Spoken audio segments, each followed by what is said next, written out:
Hello and welcome. It's Doug Diamond here.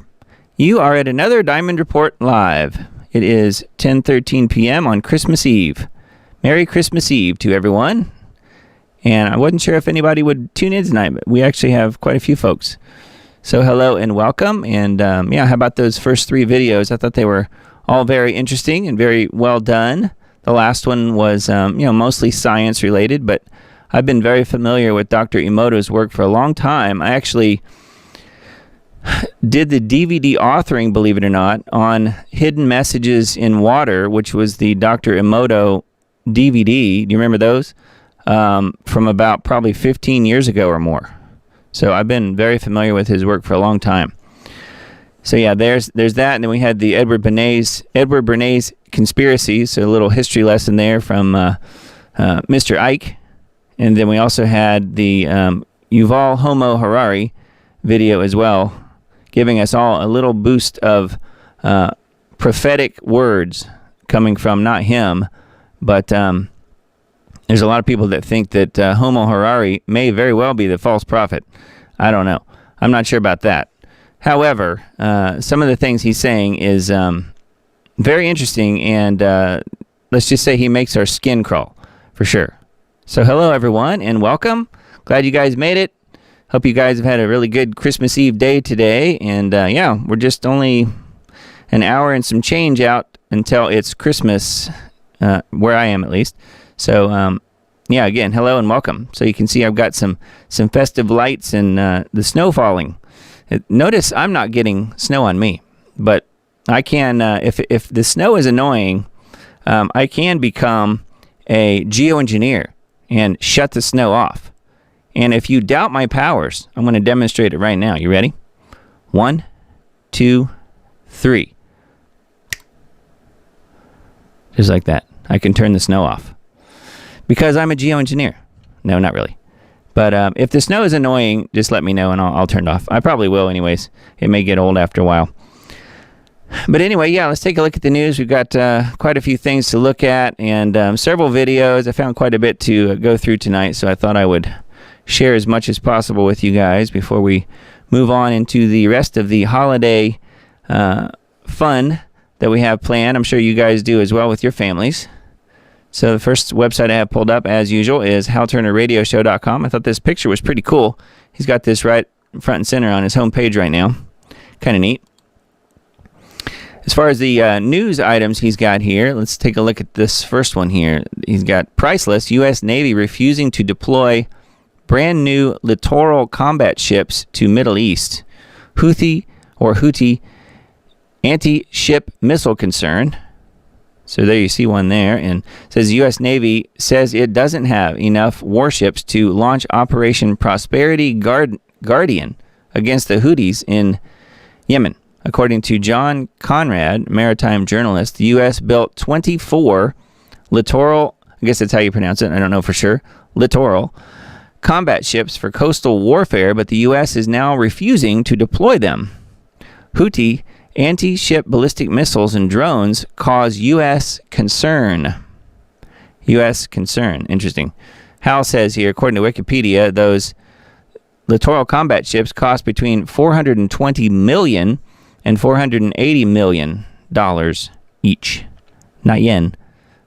Not pesos.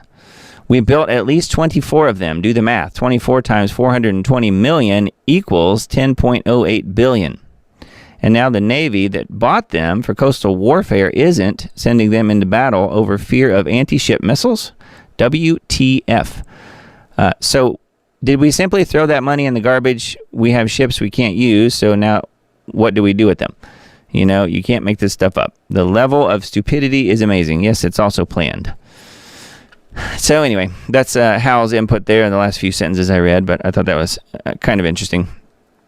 Yeah, they built the ships, but they don't want to scratch them, apparently. But yeah, who wants another war, though? So I guess it's totally fine. Russian Special Flight Squadron lands in D.C. Ukraine war to end. Russia lays out terms of surrender. So I'm going to go ahead and turn the snow off. I hope you guys don't mind, but I don't want you guys to be annoyed by that. So check this out. Russian officials arrived in D.C. This is a couple days ago. Thursday morning to discuss the terms of Ukraine's surrender. This is the aircraft that brought the Russian delegation to D.C. You can see them here. The Special Flight Squadron moves Kremlin officials traveling on important matters. Terms. The terms given to D.C., I like how they are giving them to Washington, D.C., because they know who's really running the show, don't they? For Ukraine are complete Ukraine surrender, complete surrender of all military equipment. Russian territory will range from Kharkov to Odessa and gives Russia complete control of the Black Sea coast. Western Ukraine cannot join NATO or have any military aid. Russia does not care who controls Western Ukraine and have openly offered it to Poland. Put bluntly, the Ukraine war is over and Ukraine lost completely. They can no longer defend themselves in any meaningful way. If the hostilities are not halted, Ukraine will simply be slaughtered. And believe it or not, Russia does not want that. Notice this information isn't anywhere in the mass media news since the Washington Post stopped printing its Ukraine war update section. I'm going to show you that in just a minute.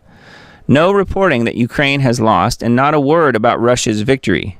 This personifies what the so-called mainstream media has become, a mouthpiece for the U.S. government. The mass media acts as a stenographer for what government wants you to know, and they report the narrative as opposed to the news. So I know you guys know that, but that is very true. Yeah, we're going to mention that here again on the WAPO headline on their website. It's pretty funny. One of the menu items is just gone. It vanished. They're going to gaslight us to death here. E4B, National Airborne Operations Center, NAOC, transmits emergency action message, EAM, to U.S. submarines from over the Gulf of Mexico. The U.S. Air Force E4B aircraft, which is a designated National Airborne Operations Center, took off from Offutt Air Force Base this afternoon. This was 3 days ago now. Headed out over the Gulf of Mexico and transmitted an emergency action message, EAM, to U.S. nuclear missile submarines using very low-frequency VLF comms. There's something unnerving seeing an E-4B and an E-6B launched from Offutt Air Force Base around the same time. As you can see from the flight radar map below, that's what happened. So there they go from Offutt. Anyway, more info here on not only the planes, but some additional information, including premium content that I can't show you here on Hal's website, but subscribers can check that out. So take a look at that if you guys want. That's from a few days ago, but yeah, it's still unnerving when anything nuclear is happening at this point. So, and Hal's been pretty good about reporting those types of things on his website and radio show. So anyway, that was Hal's website. Let's take a look at needtoknow.news. G. Edward Griffin, British pilot, exposes who is behind the chemtrails operation. I saw this and was wondering if this is actually new information, so I thought I would just pull it up and we could take a look at it live here because I haven't actually read through this yet. So let's see what this says. An unidentified British pilot who used the name Mark in an interview said that chemtrails began in the U.S. and that a lot of the spraying is done by military transport aircraft, which we have known. That kind of confirms it. While it is claimed that chemtrailing is done to block out the sun to keep global temperatures within limits, as dictated by the Paris Climate Agreement, Mark stated that the purpose is to poison us and block out the sun, which is necessary for plant and human life. That's absolutely true. Chemtrail planes are not traceable because there is a software fix that blocks codes for transponders on chemtrail planes. That's interesting. He was able to identify a suspected chemtrail plane that belonged to 2XL Aviation Broadsword, and he said that RVL has a similar operation that sprays over cities. He said the flight plans are in the onboard computer and must be coordinated because several planes can spray an area simultaneously. I'm sure you guys have noticed those patterns in the skies above where you live. He believes chemtrail pilots are ex-RAF because they are practiced in clandestine operations and have signed the Official Secrets Act, which means they cannot speak out, which is why you don't have people that are whistleblowers, at least except for maybe this guy. It just doesn't happen, which means they cannot speak out. He suggested forming spotter clubs to collect evidence and spread awareness, which is exactly what we've been doing on geoengineeringwatch.org for a long time. I was talking to Dane just yesterday, talking about the current Global Alert News show, and I mentioned to him that he and I have been working together 10 years, starting next month. So that is really, really wild. It's been that long. So I've been in this fight quite a while at this point, but he's been in it way longer than me. Yeah, don't look up. Pilot exposes truth about chemtrails. So this is a video that's embedded, a Rumble video. Chemtrails are nothing new. We just started to notice them. That's the shock for us, a commercial airline pilot said during a recent interview. They've been doing it for years. Yeah, decades. It was pioneered in the U.S. It's something the Rockefellers were involved in with sponsoring. A lot of it is being done out of the back of military aircraft, particularly military transport aircraft, which is exactly what Dane's been saying for decades. And we have the pictures and the video evidence to prove it on the website, geoengineeringwatch.org. So anyway, there is quite a bit here on this particular article. The video interview there is certainly worth a watch as well on needtoknow.news. Thought you guys would like to know about those details. Pretty interesting. UK scientists say human breath bad for the environment and contributes to global warming. Therefore, stop breathing now. And to that I say, globalists, you first. A new study out of Britain claims UK citizens account for 0.1% of the nation's greenhouse gases just by breathing, which of course is totally made up. Dr. Nicholas Cowan said that small elevated concentrations of methane, CH4, and nitrous oxide, N2O, released by humans both contribute to global warming. The globalist cabal is trying to make the average person feel as if they're the plague on the planet. You are the carbon that the elitists want to reduce. You remember the line in the film The Matrix, right, with Keanu Reeves, where the android-like guy, Mr. Anderson, describes humanity as a virus. Well, the elites actually believe that. They think they're the cure, and we're the virus. So, yeah, a new study out of Britain claims UK citizens account for 0.1% of the nation's greenhouse gases just by breathing. And that doesn't even count the cow flatulence. So there's more here on this article on needtoknow.news. The Colorado Supreme Court barred Trump from running in the state's presidential primary after determining that he had engaged in insurrection. I would put that in quotes. On January 6th, 2021, the 4-3 ruling marked the first time a court has kept a presidential candidate off the ballot under an 1868 provision of the Constitution that prevents insurrectionists from holding office. So that would be the Constitution of Colorado, though. The ruling comes as courts consider similar cases in other states. The 4 judges who ruled against Trump are, and it mentions their name, Marquez, Hart, Hood, and Gabriel. If other states follow suit, it's unlikely that Trump will receive the Republican nomination that is essential to win the presidency. Yes, but it's already been decided, you see, if it even happens. A Trump campaign spokesman said that Trump will appeal the case at the Supreme Court and added, "We have full confidence that the U.S. Supreme Court will quickly rule in our favor and finally put an end to these un-American lawsuits." So here's the faces of the people that did the voting here on the Colorado Supreme Court and their names. First 3 were appointed by former governor and now Senator John Hickenlooper. John Hickenlooper. Word for the day? Hickenlooper. So anyway, there's more on this story. I'm sure you guys have probably seen all kinds of info about this, but thought I would just relay that. We didn't have this information on the last show, so I just figured you guys would want to know. Tennessee Attorney General sues BlackRock over environmental ESG activism. There's Larry the Fink right there. Tennessee Attorney General Jonathan Skrmetti on Monday sued the investment company BlackRock for deceptive practices.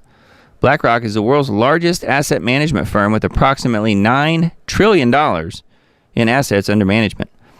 The lawsuit accuses BlackRock of leveraging its influence over companies in which it holds shares to pressure management to pursue goals such as achieving net zero carbon emissions by 2050. It also claims that BlackRock misled investors by asserting that they could achieve higher returns through ESG, which is environmental, social, and governance investments. The state lawsuit says BlackRock is inconsistent in how it presents itself to customers, on one hand claiming to only be profit-driven, but on the other making promises to help fight climate change. The state is asking for injunctive relief, civil penalties, and recoupment of the state's costs. So coming from a fellow Tennessean, I say, nice job and keep at it. Of course, you know, that the little detail that BlackRock and George Soros and company own pretty much all the courts. That's probably a little detail that would be nice to know, but I don't know that it'll go anywhere. But it is an interesting thing that's happening there, and I do have a video on this. So let's check this out. All right, I think you get the idea. But yeah, good on Tennessee, he said, and I agree. We'll see. It may go nowhere because it is a company that has literally more money than this state does. So who knows? Who knows? Something to keep an eye on, though, for sure. Got one more article here on needtoknow.news. California approves toilet to tap recycled sewage water for use as drinking water. Just in time for Christmas. Toilet to tap.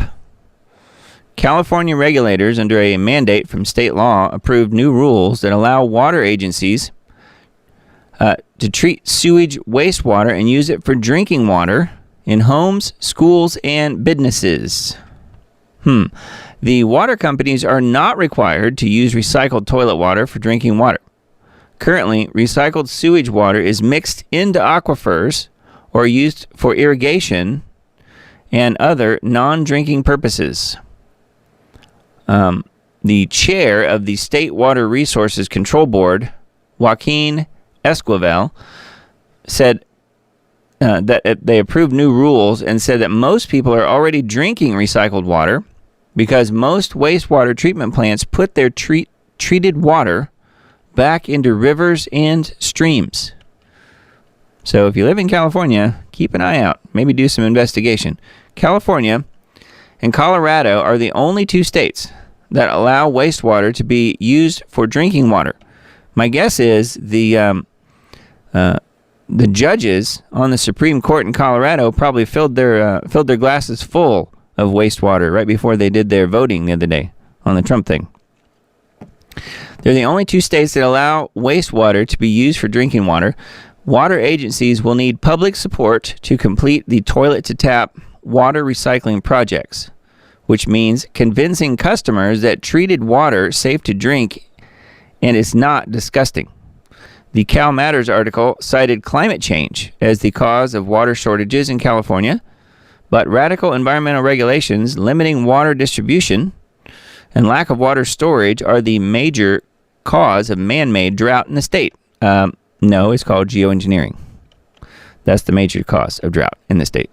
Remember that Governor Newsom flushed trillions of gallons of rainwater from January 2023 storms out into the ocean instead of saving it in reservoirs and pumping it to farmers after 3 years of extreme drought. It's been way more than 3 years. Dane Wigington on geoengineeringwatch.org has been documenting it for at least a decade, maybe more. The recycled sewage water is expected to be more expensive than imported water. So how about that? You get to drink total crap and you get to pay way more for it. Lovely, huh? Sounds like California to me. So anyway, just thought you guys would like to know, and I know I've got some California friends out there, so just be aware. Yeah, if you're not filtering your water, definitely do that. Start there. All right, a couple of links here from revolver.news. This first one is something we mentioned last week. It was actually, in fact, the title of last week's show. This is from the Federalist. Here are the lessons the Obamas don't want you to take away. They don't want you to take away from Leave the World Behind. I still have not seen the film. I have some family that watched it, but I've missed it. I'm not sure that I'll watch it, but I don't know. You guys let me know if you've seen it. Leave the World Behind is a reminder to fortify your family and not surrender to the fear porn. Warning, spoilers ahead. Well, that's okay. I'm not going to watch it anyway, probably. Netflix's Michelle and Barack Obama produced movie Leave the World Behind, which is currently the most watched film on the platform, is fomenting a lot of fear on the internet. Which says the dystopian movie chronicles the Sanford family's fight for survival in the wake of a cyber attack. The middle-aged mother, Amanda, father, Clay, and their 16-year-old son, Archie, and 13-year-old daughter, Rose, live in New York City but happen to be on a spontaneous holiday in Long Island for most of the film. Throughout the film, the family encounters one horror after another as the fabric of the nation collapses around them. Viewers are in constant dread while watching the inept urbanite family struggle to cope with each escalating disaster. Sounds like a perfect role for Julia Roberts. The Sanfords lose internet and power, and they witness an oil tanker grounds ashore before their eyes, planes falling out of the sky, drones dropping, Death to America pamphlets, Tesla vehicles self-crashing into one another, which those are self-crashing cars, I guess, in a coordinated effort to block roadways, and bombs dropping on New York City. I guess if it's Teslas crashing into each other, that's a little dig at Mr. Musk, right? Got to get your hits in where you can. Many commentators, like Great Reset whistleblower Eva, however you say her last name, believe the film is an exercise in predictive programming. What she means by predictive programming is that in certain movies, books, or government reports intentionally convey messages intend to prepare or program the public for future events. In other words, Leave the World Behind is a sick way for the elites in the tech and finance world to prime the public for an imminent cyber attack that they just so happen to benefit from. And that's something Klaus Schwab and company have been talking about for a long time. That it's imminent. And he may be right, because he probably knows that it's imminent, because they're going to be the ones to flip the switch. So we'll see. Anyway, there's more here, obviously. There's quite a bit on this article. This is on the Federalist, thefederalist.com, if you want to check it out. And if not, that's fine. We have a link. I don't know if I'll send it out tomorrow, but certainly in the next day or two, I will send out a Substack post, a Substack article by email. So you have to be on that list to get it. That will have links to all these articles that I mentioned tonight, and many of the videos as well. So yeah, that's from the Federalist on that one. And then I thought this was kind of cool. Put you in the. I noticed some people in the chat were saying they're, after watching Yuval Homo Harari, they're no longer in the Christmas spirit. But hopefully this will change your mind. This is a pretty cool article. This is the world's most beautiful towns and cities at Christmas. And there's quite a few of them, but we'll go through them fast. Dresden, Germany. So how about that? Really beautiful. Here, we could turn the geoengineered snow back on for this. Here we go. Dresden, Germany. Strasbourg, France. I'm not sure what's Christmassy about. Oh, here, at the bottom. Quebec City. That's quite pretty. Very lovely. Sibiu, Romania. Italy. Loco Rotondo, Italy. Tallinn, Estonia. Look at that. It's beautiful. Vienna, Austria. Gorgeous. Riga, Latvia. I know someone that lives in Latvia. He's a former guest on Lost Arts Radio. He's been on a couple times. San Miguel de Allende, Mexico.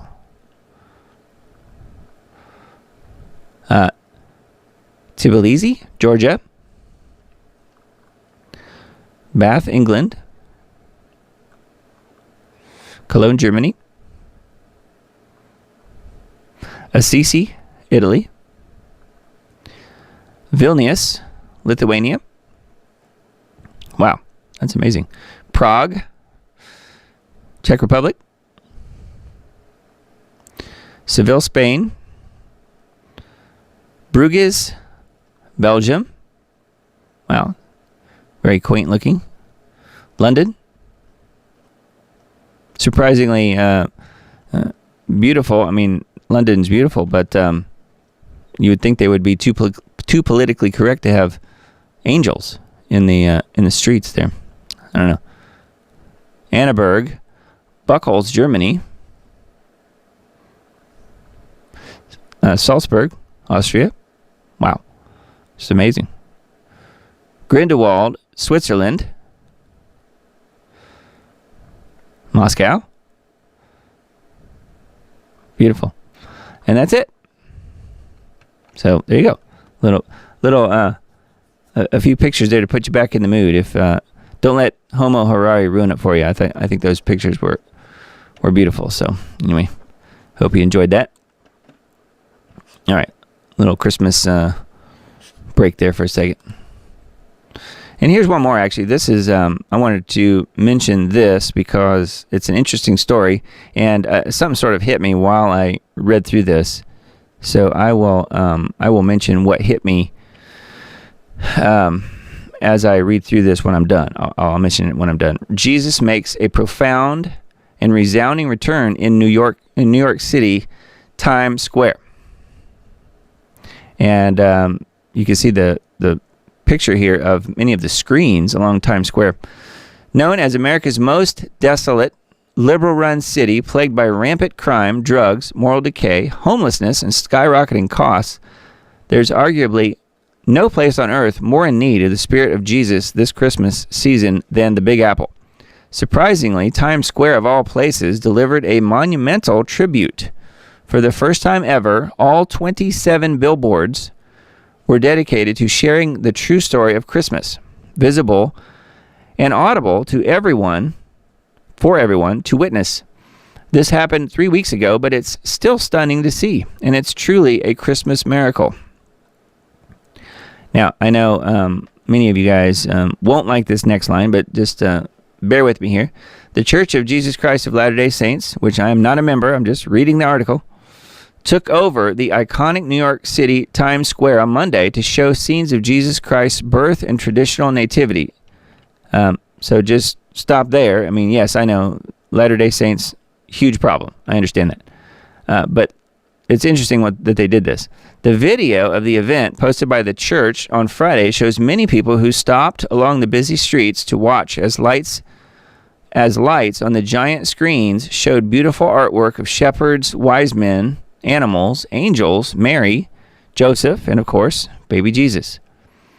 The message shared at Times Square encourages people to share Christ's light by letting their light shine before displaying the logo for the church in its annual Light the World campaign. So there's the little tweak. They do put the Church of Latter-day Saints logo, I guess, at the end. This year, for the first time, all 27 billboards of Times Square went dark in New York City and then lit up with the story of the birth of Christ. So I'm going to play it and just kind of talk over the top of it because it's interesting, and I'm going to have it muted because all that's on here is music. So here you see the screens in their normal fashion here, and then they just all at once switch over to the story of Jesus. So you can see just people are amazed, and they're actually taking photos and in awe of the beauty. So they did a really good job on this. The video with the production part of it, I could tell it's really, really well done. Beautiful animation and stars and glitter kind of, footage and stuff that really makes it look nice. And again, if you watch this thing, we'll link to this. I'll embed this on my Substack post. It's music, and I don't want to play this because playing a piece of music that I didn't research to find out who the publisher and artist is can get me into trouble on a live stream. So I don't want to take the chance in it shutting my live stream off. So that's why I'm not playing the music, and instead I'm just vamping over the top of it, filling up space. But look, it's baby Jesus in New York City. I didn't think he was allowed. Well, it is interesting that it's the Church of Latter-day Saints, and I'm not a member. I'm not promoting it. I'm only simply reporting to you this story, which I thought was pretty interesting, and the fact that it was done in New York City. I don't know what the price tag was. That's kind of what I was looking for on this article, but it doesn't say. We don't know. The last sentence here says, the greatest story ever told is unfolding, and regardless of one's views in the Mormon Church, which for me personally, it's not good, and I have some good friends out there who say the very same thing, we are in agreement. Its message is something that everyone in America needs to see and experience, especially now. Merry Christmas. So, anyway, I wanted to share that with you guys. I thought it was a neat story. Now, what hit me while I was reading through this article and watching the video is when it really kind of hit me, was that you guys know what I've been saying about what I personally believe is in store for New York City. I do think that it's going to get hit, and probably nuclear. I don't know when, but I do believe we're in the end times, and I do think that if and when that happens, it will probably not be all that long from now. And perhaps this is one last way, one final way that Jesus is reaching into New York City. Maybe this message, reaching all those millions of people that will see that, who haven't ever even thought about Jesus and the story of Jesus and don't know anything about it. Maybe they will look into it. And maybe it's going to reach them before something really terrible happens in New York City, which I personally think will happen. You guys know I've been talking about it for a long time. So we'll see. But it just kind of hit me when I was reading through that perhaps this is one last gasp, last reach into New York City, because, man, it is fallen for sure. All right, so let's take a look at the next article I've got pulled up. Technocracy.news. We can read through the little caption here on each picture. Scientists, your breath is now a source of greenhouse gas. Now, I mentioned this a little while ago. This is just another version of that on technocracy.news. Technocracy is inherently anti-human. Finally, climate-crazed scientists have finally stated the obvious. As a carbon-based life form, your very breath is a source of global warming. We knew it was coming, didn't we? Of course, you can't help yourself. This provides the final solution and rationale for population reduction, which is what they've been doing for a long time. And hence, this guy have and so many other ways of reducing the population. You guys know as well as I do that that's one of the main goals out there. The elitists, that's what they want to do. Technocracy's hidden agenda for total domination. Prince Michael opines about peacefully forcing technocratic systems to change. However, this is wishful thinking, because tyrants and tyranny never retreat. Like Star Trek's Borg race that repeatedly warned resistance is futile, as it subsumed all living beings into the hive mind. Yes. So what they're trying to do is absorb all of us. Next article. China's plan to build global technocracy using AI. This 12,000-word tome is straight from the official Chinese website, and it gives marching orders to every corner of the country to use AI to implement technocracy in China and beyond. Smart cities, smart agriculture, smart society, smart manufacturing, smart healthcare, smart economy, smart robots, smart transportation, smart IoT, Internet of Things, smart finance, smart logistics, smart homes, smart education, smart government, smart courts, and more. Everything's smart, which means, anything that's smart means you become a slave. So yeah, and you can see the giant eyeball staring at us here. So, not good. Not good at all. But we knew it was coming. Again, it's China. And Zuckerberg and so many of the other technocrats people that run the tech firms in this country use China as their model. They want to implement everything China is doing into this country to collapse it. Because guess what? He's got his retreat in Kauai. We read about that last week. Hawaii. Hundreds of millions of dollars in a armed redoubt in Hawaii. So I guess if you're Zuckerberg, you can afford that. Okay, on dailycrow.com, it's time to rethink American support for Israel since its 1948 foundation. The U.S. has given Israel far more in military aid than any other nation. Not surprising. Uncritical U.S. support for Israel began with America's 33rd president, Harry S. Truman, who publicly recognized the state 11 minutes after its creation and continued through the successive 13 American presidencies. I didn't know that. That's kind of why I had that highlighted, was that I had no idea that Truman recognized Israel as a state 11 minutes after its creation. 11. I talk about 11 all the time. But amongst other things, 11 is, the meaning for it is chaos, disorder, and judgment. Is that an accident? Pretty interesting. And then further down the page here, I was just going to show you guys this. We were talking about Trump earlier. Colorado removes Trump from the ballot, disqualified from running for president in the state. Effort spearheaded by a Jew named Noah Bookbinder, who is I guess the name means a worker whose trade is binding books. Pretty funny. And this is his tweet. We just won before the Colorado Supreme Court in our challenge to keep Trump off the ballot, as disqualified under the 14th Amendment for engaging in insurrection. A huge moment for democracy. More to come soon, he says. This is from Noah Bookbinder. And so this is the funny meme that's right there with it. We need to prevent democracy in order to save democracy. Pretty funny. We need to prevent democracy in order to save it. Yep. That sounds about right. So yeah, Noah Bookbinder. Wow. National Pulse.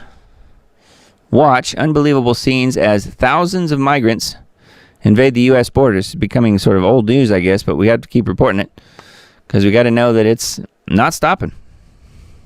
U.S. Customs and Border Protection is reporting a record-breaking number of border crossings with at least 12,600 migrants breaking into the country on Monday alone. The crisis is particularly acute in Eagle Pass, Texas, where an estimated 4,000 migrants broke through. So here's the video. I've got it muted because it's mostly just noise, but you can see it. It's just total insanity. So, man. Yeah, the crisis is so bad that the CBP has taken the extraordinary step of shutting 2 major railway crossings at Eagle Pass and El Paso, another migrant hotspot, as many illegals have been riding railway cars to the border, which we've shown you guys that on other video clips. There may be some of those even embedded in this post. I don't know. So that's on National Pulse.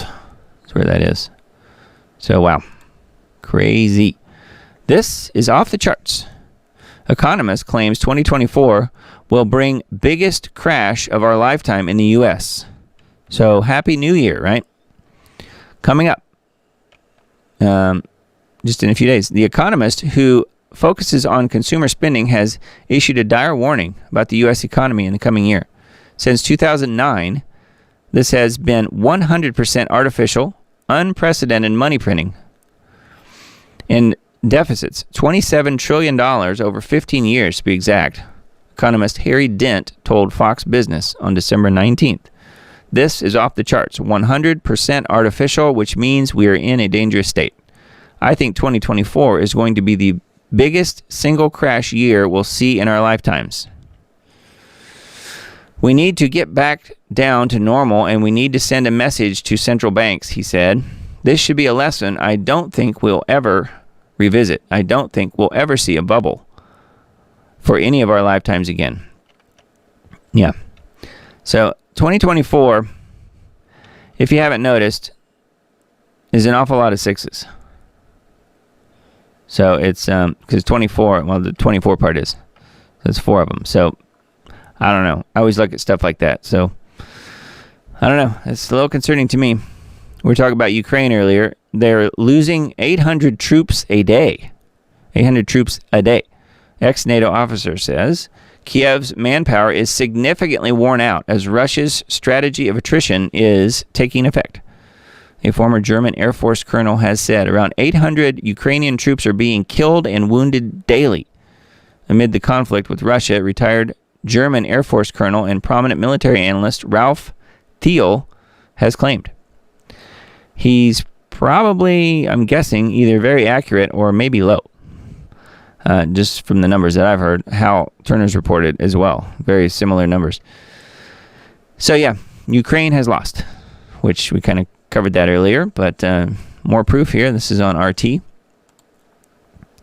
And here's the other one I wanted to show you guys that I mentioned earlier. And it's gone. War in Ukraine was quietly scrubbed from the WAPO masthead. If you don't know what a masthead is, here, let me click on it here. It's the buttons you click on across the top of a website, also known as a menu.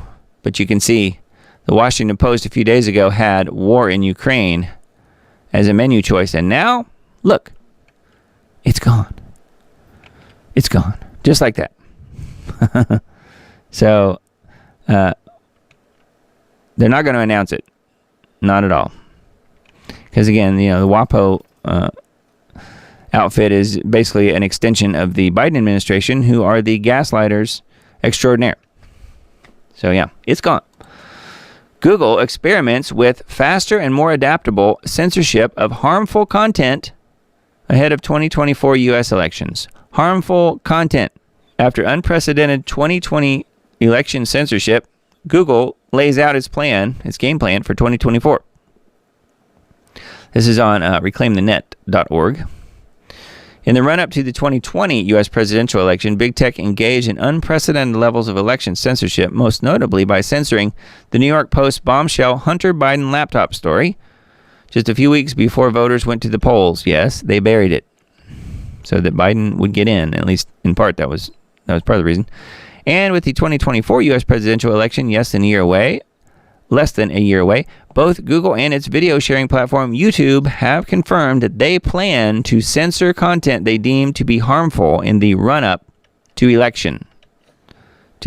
So get ready. The censorship is going to intensify as we enter this election year.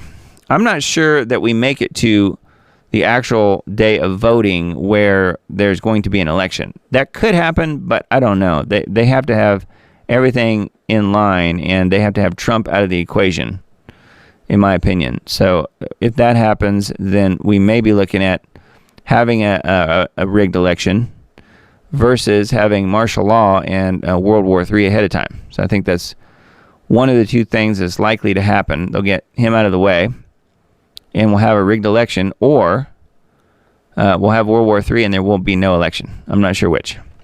It's too early to tell, as they say. Anyway, this is just saying that that Google is going to be censoring anything that they deem harmful content, which is basically anything that can hurt them, anything that can hurt their message, which of course is total domination, total control over everything. Not just Google, but I'm talking about the left in general. People's Voice is another website that I've shown articles from every now and then. EU to permanently shut down X if Elon Musk doesn't ban alternative media. The European Union has vowed to permanently shut down X if Musk doesn't immediately ban alternative media from the platform. Yes, and he just reinstated not too long ago AJ, you know who I mean, and I'm sure that probably didn't help his help his cause as far as the EU goes. On Monday, the EU announced it was launching formal infringement proceedings against X over a recently implemented law intended to crack down on independent media. Oh yeah, here's AJ here, where he's talking about it. But yeah, he's back on Twitter officially.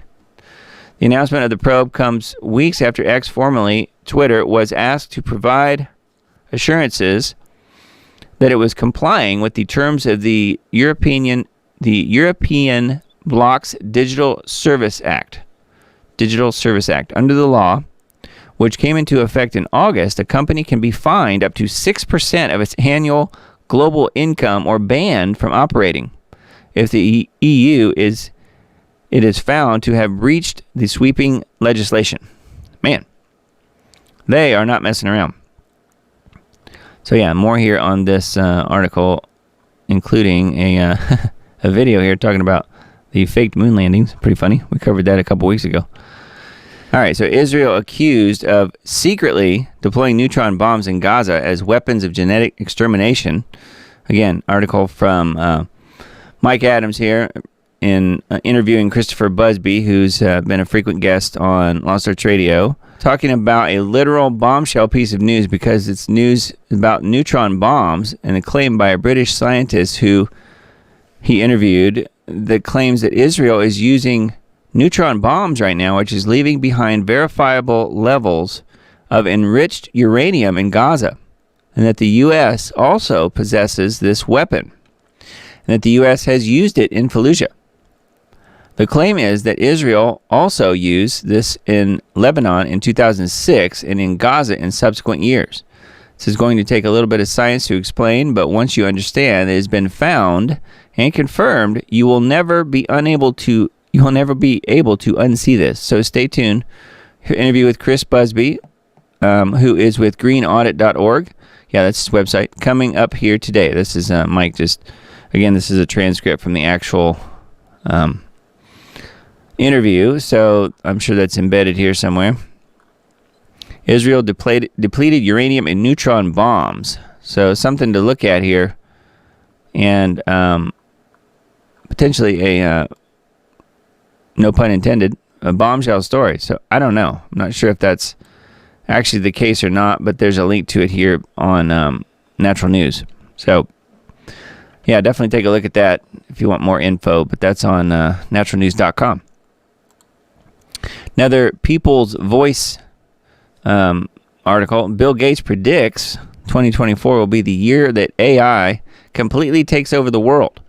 You've heard one of his buddies, his good buddies, Yuval Homo Harari, say essentially the same thing. Not necessarily 2024, but saying the same thing, that AI will be taking over.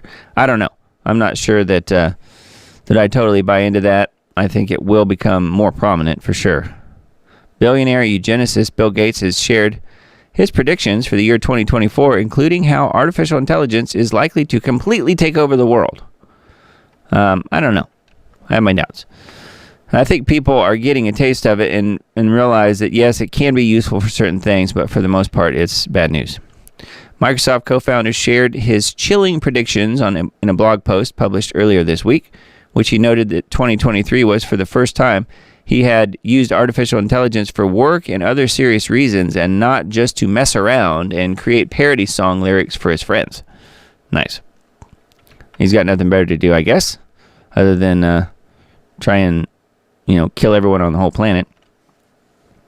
Epoch Times reports Mr. Gates said this year has given the world a glimpse into how AI will shape the future and impact the next generation, providing a better sense of where and when it might be applied and where it will likely serve as a, quote, co-pilot.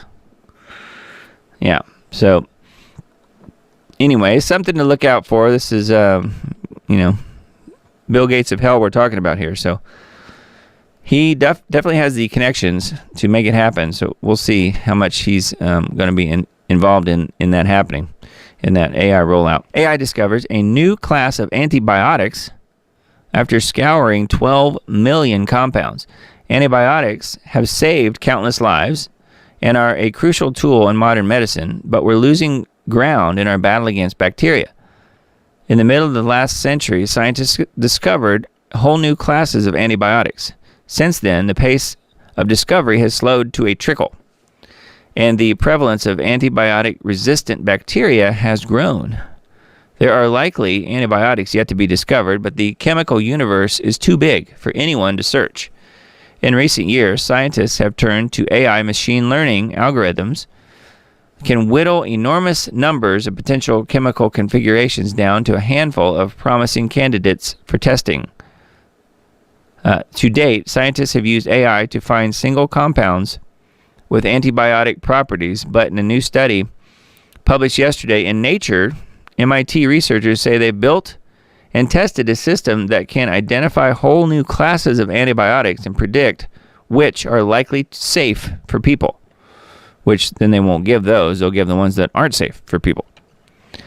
The AI sifted over 12 million compounds and found an undiscovered class of antibiotics that proved effective in mice against the methicillin-resistant Staphylococcus aureus, which is MRSA, MRSA, a deadly strain of drug-resistant bug. While these AI-discovered antibiotics still need to prove themselves safe and effective in humans by passing the standard gauntlet of clinical testing, which who does that anymore, the team believes their work can speed discovery on the front end and hopefully increase our overall hit rate. So this is on Singularity Hub. Pretty interesting, huh? Using AI for a benevolent purpose, supposedly, but I don't buy it. I don't know about you guys. Anyway, there's always a seedy underbelly in these types of stories. There's always something dark lurking in the back corner that no one wants to bother admitting. So anyway, just thought you guys would like to know. Here's a website I found. British Asian Christian Association. Mass burial services held for Christian martyrs in Manipur amid ongoing ethnic cleansing. So once again, Christians being killed for their beliefs. On December 15th, 2023, a mass burial ceremony was held for 45 Christian martyrs belonging to the Kuki-Zo tribe in Manipur. Subsequently, on December 20th, an additional 87 individuals were laid to rest. So, wow. Be glad we are not being taken out as fast as these poor people are. I guess this is in India. The solemn event transpired following a directive from the Indian Supreme Court instructing the state government to oversee respectful and dignified burials for those who lost their lives in the ongoing violence between the Meitei, which is predominantly Hindu, and the Kuki-Zo tribes, which is largely Christian. And there's a link to another article. In the face of a staggering death toll, Indian authorities have been unsuccessful in quelling the unrest, and the Christian community continues to endure frequent attacks. So, man, the plight of the Christian community is evident in overcrowded relief camps accommodating over 50,000 displaced individuals. Among them, harbor apprehensions about returning to their homes and are fervently urging the Indian government to allocate a new area of land, providing them with the opportunity to rebuild their lives. So, wow, these poor people. Anyway, that's what's going on in India. So welcome to the mostly peaceful religion of Hinduism. Or not. Maybe not so much. So wow, very sad. But we need to be praying for our brothers and sisters over there, man. It's crazy. Blood money, the top 10 politicians taking the most Israel lobby cash. So that kind of says it all in the headline. But guess who's first? Sleepy Joe, 4.3 million. Of course, those are only the numbers that they know about in this article. It's probably way more than that. 4.3 million was Sleepy Joe. Robert Menendez, he's been caught recently with gold bars and stuff. 2.4 million. Again, this is just money from Israel. Mitch McConnell, about 2 million. Chucky Schumer, close to 2 million. And it goes on. Ted Cruz, 1.3 million. Dick Durbin. So there you go. Yep. So anyway, yep. That is on Mint Press News, where this article is. Blood money. Politicians taking the Israel cash. Doing their bidding for them. All right, Thread Reader. This is on Thread Reader app. Illegal alien invasion maps exposed. Critical thread exposing numerous mass migration blueprints. Muckraker has obtained multiple maps handed out by non-government organizations across South and Central America that detail the routes to take to the U.S. and where to cross the U.S. border. The collapse of the U.S. southern border is a result of a carefully planned and deliberately executed industrial mass migration program, which I know you guys know that, but this is further proof on that. Map number 1, distributed by Doctors Without Borders. The front shows the routes from Panama to Mexico. The back shows the routes across Mexico to the U.S. So here's the maps. So again, Panama to Mexico, and then Mexico to the U.S. So there you go. There's the first one. And then Mexico to the U.S. So this tells you exactly how to get in. So how about that? Map number 2, distributed by the United Nations, shows various commissions and consulates across the country of Mexico. So people need to get, I suppose, funding and other help, I'm sure. Map number 3, distributed by the NGO Amigos del Tren, Friends of the Train. Pretty appropriate. Map number 4, distributed by the Red Cross. I knew about this one because this is something that Michael Yon has shown before on some of his interviews. Red Cross maps. Map number 5, distributed by R4V, Refugees and Migrants from Venezuela. So there they are. And then here's maps on all these. So, yep. More of the same, huh? All right. ConservativeUS.com, breaking report, several gotaways caught on camera in Eagle Pass carrying rifles into the country. So remember I told you they're going to be arming these people when they're coming in? Well, they're at least allowing them to bring their own armaments in. Top Border Patrol Sector Chiefs expressed concern, they're only concerned, about the number of illegal immigrants evading detection at the southern border, saying the potential threat coming across the border keeps us up at night during interviews with the House Homeland Security Committee throughout the year. Fox News obtained excerpts from transcripts of interviews with the committee taken during the year as part of its work on the ongoing migrant crisis, which has set multiple records, and no one's doing anything about it. I'm adding that. Then Chief Patrol Agent Jason Owens, now head of the Border Patrol, told lawmakers that a major concern of the agency is the impact of humanitarian crisis on the border security mission. Here is what known gotaways look like on camera when TCOs exploit BP agents forced to leave miles of open border in Eagle Pass this week amid unprecedented surge of give-ups. Armed men cross into the U.S. without any enforcement to stop it. So they just bring the guns right in. So there you go. Man. So it just goes from bad to worse, doesn't it? That's on conservativeus.com is where that is. Global supply chains deteriorate as Malaysia blocks all Israeli vessels and cargo from using its ports. This is on Natural News. Again, another transcript from a Mike Adams interview, so feel free to look at this if you want to. I just thought the article was kind of interesting. Seems to be a lot of countries saying no to the Israeli vessels and using the ports and so forth. So yeah, that's on Natural News. And then this one's on DW. Israel-Hamas war, 136 UN staff killed in Gaza, says Guterres. Secretary General of the UN says no conflict has ever taken such a toll on UN workers.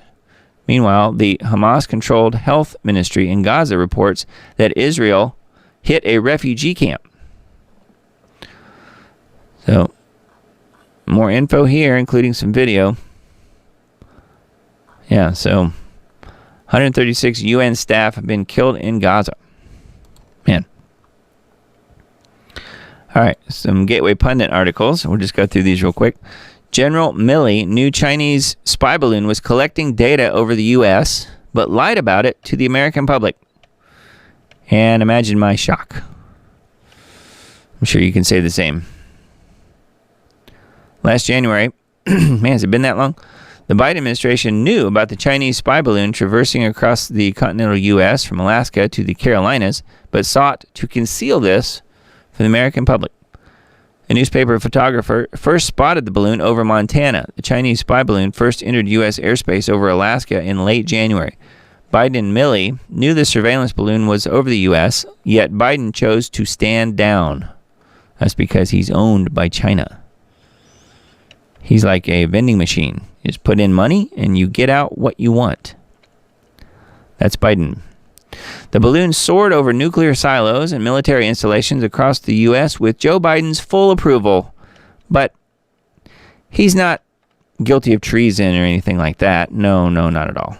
And if you're Bo Duke from the Dukes of Hazzard, you can't say that. More on that in just a minute. The balloon was shot down over the Atlantic just off the coast of the Carolinas, which you guys probably remember. According to the Pentagon, spy balloon carried explosive to self-detonate, was 200 feet tall, and weighed thousands of pounds. The administration knew about the spy balloon, but sought to conceal it from the American public. But they did it for our own good. The Biden regime did not even notify the Gang of 8 congressional leaders about the security breach by the Communist Chinese. Retired General Milley knew about the Chinese balloon, but followed the lead of the Biden regime and kept it from the public. I don't think we were ever supposed to know. And along those lines, confirmed, Biden administration sought to conceal Chinese spy balloon from the public as it crossed the continental U.S. Milley involved. So this is just more information, same idea here. So we'll link to these in the Substack post. I thought this was kind of odd. Uber and Lyft drivers stage a protest at Atlanta airport to deliberately leave holiday travelers stranded. Isn't that nice? Of course, they are globalist companies. Uber and Lyft drivers tried to disrupt holiday travel on Saturday, the day before Christmas Eve, by staging an hours-long protest at Hartsfield-Jackson Atlanta International Airport. The drivers shut off their apps at 4 p.m. and parked at the airport for hours without accepting fares. And this is the quote here. As long as we protest, passengers will continue to be stranded, and maybe that will make an impact, one of the drivers told Fox in Atlanta. The protest was intended to send a message to the rideshare companies that drivers deserve higher wages. Drivers say they are making less than 50% of the fare per ride, with some saying it's less than 30%. So there you go. If you guys are Uber or Lyft customers, maybe you should know to watch out. I've never personally done either one of them and wouldn't, but yeah, I know people that do like Uber and Lyft. I personally wouldn't give them my money. However, these people are just trying to make a living too. So Pittsburgh Steelers QB Mason Rudolph praises Jesus Christ after a stellar performance. Kind of interesting. Following a commanding win over the Bengals, Steelers quarterback Mason Rudolph didn't just land in the headlines for his near-perfect on-field performance. In a heartfelt post-game interview, Rudolph extended his thanks to a higher power for his journey back to the spotlight as the Steelers' starting QB. Quarterback, for those of you who don't know. Leading his team to a decisive victory. Says, blah, blah, blah, as far as the completions and stuff. I'm looking for where he's talking about Jesus. It says, I want to say I'm thankful to my Creator, Jesus Christ, for giving me the opportunity to play this game, carrying me through the dark times, and getting me back here for this special moment, said Rudolph. So good for him. I didn't know that, but I'm surprised that they let it air over wherever, ESPN or something. I don't know what channel it was on. But in general, they don't really care for that too much, but they didn't. I guess they didn't edit it out or bleep him. Michigan Satanist Capitol display condemned by only 9 of 54 House Republicans and no Democrats. In mid-December, the Michigan Temple of Satan set up a Christmas display on the lawn of the Michigan State Capitol in order to mock Christians during their holy time of year as they celebrate the birth of Jesus, as Gateway pundits reporter said yesterday, within a day, Democrat legislator Samantha Skorka was pictured kissing the display. Her tweet mocked Christians. In the name of Satan, this is her talking, not me. In the name of Satan, I claim the sexy, satanic Baphomet goat altar at our Michigan Capitol. Amen. Wow. So she's like kissing it. Was she humping it too? She might have wanted to. Says now nine legislators sent a letter to Michigan Capitol Commission, which oversees Capitol grounds, protesting the permission granted to Satanists to use the grounds. And 9 legislators are Republicans, and the protest letter was led by Rep. Neil Frisk. There are 54 Republicans in the Michigan House, so 45 of them refused to sign Frisk's letter. You can see it there. Wow. So they're literally kissing the satanic statues on the grounds at the Michigan Capitol. Isn't that nice? No, it's not. But what can be expected? Nikki Haley buys a $2.4 million waterfront property in South Carolina 5 months after joining Boeing's board of directors. And I bet she didn't take the real sky up. Nikki Haley, who is currently running for president, made headlines with the purchase of a grand waterfront estate. Now, why would you do this right now? I mean, how stupid is she? This is ridiculous. Did she really think nobody's going to find out? Has made headlines with the purchase of a grand waterfront estate on Kiowa Island, a wealthy beach community known for its seclusion, golf courses, and high-profile guests. Purchase occurred in October 2019, comes approximately 5 months after she accepted a position on the board of directors for Boeing, another globalist company who is also heavily involved in the geoengineering patents. If you do a little bit of research, go to geoengineeringwatch.org. You can look at the patents there. And Boeing is an owner of some of those. The property, a 5,700 square foot Mediterranean-style mansion that commands vistas of the Kiowa River, is fringed by centuries-old oaks and palmettos and was secured for $2.4 million. Yep, just chump change for her, I'm sure. Isn't that nice? So yes, living it up. She is living it up. She's perfectly happy to send your kids to die fighting for Israel, though. Never forget that. Oh yeah, she's fine with that. Facebook, Instagram, encrypted tech allows sexual deviants to target kids. Well, why else do you think they're even there? Meta is launching new encryption technology for direct messages on Facebook and Instagram amid protests by social media giants' former employees, warning the updated system makes it more difficult to track down online child predators. Hence the reason they did it. Earlier this month, social media giant enabled end-to-end encryption for direct messages, which blocks anyone except the sender and receiver from viewing the contents of the communication on Facebook and Instagram to ensure privacy protection for users. But what about the government trolls and people who are reading all of your direct messages on Facebook? Will it be encrypted? Will they not be able to read it now? If so, that's not a bad idea. Zuck's employees took issue with encrypting Facebook messages when the project was initially announced in March 2019, prompting workers to resign in protest. 39-year-old Meta chief executive said at the time that the future of communication will increasingly shift to private encrypted services where people can be confident that what they say to each other stays secure. And then there's Zuck with the future is private banner across above him. Yeah, right. Anyway, so if you want to read more about Instagram and Facebook, feel free to check that out. But yeah, I could see where they would want to protect the people targeting kids. I mean, obviously, that's what you would want to do if you're Mark Zuckerberg. Online video platform Rumble leaves Brazil rather than obey judicial order to censor conservative voices. So here. Way to go, Rumble. And thank you, you folks that are listening on Rumble. We've got 21 watching right this moment on Rumble. And nobody really chatting. There's a couple of people commenting over in the chat on Rumble. But when you type in the chat on Rumble, it doesn't show up on my screen here over on the right. Unfortunately, I wish I could make that work. But unfortunately, the two platforms won't talk to each other, meaning Rumble and my live stream software. So Anyway, but yeah, Rumble users in Brazil. So they pulled out of Brazil, I guess. The heavily contested and likely illegal election of socialist Lula as Brazilian president was not the only bad news to haunt the democracy of South America's largest country ever since Biden was, quote, elected in the U.S. and sent CIA Director William Burns to Brazil as his first official envoy. Things became crazy in the Brazilian judiciary.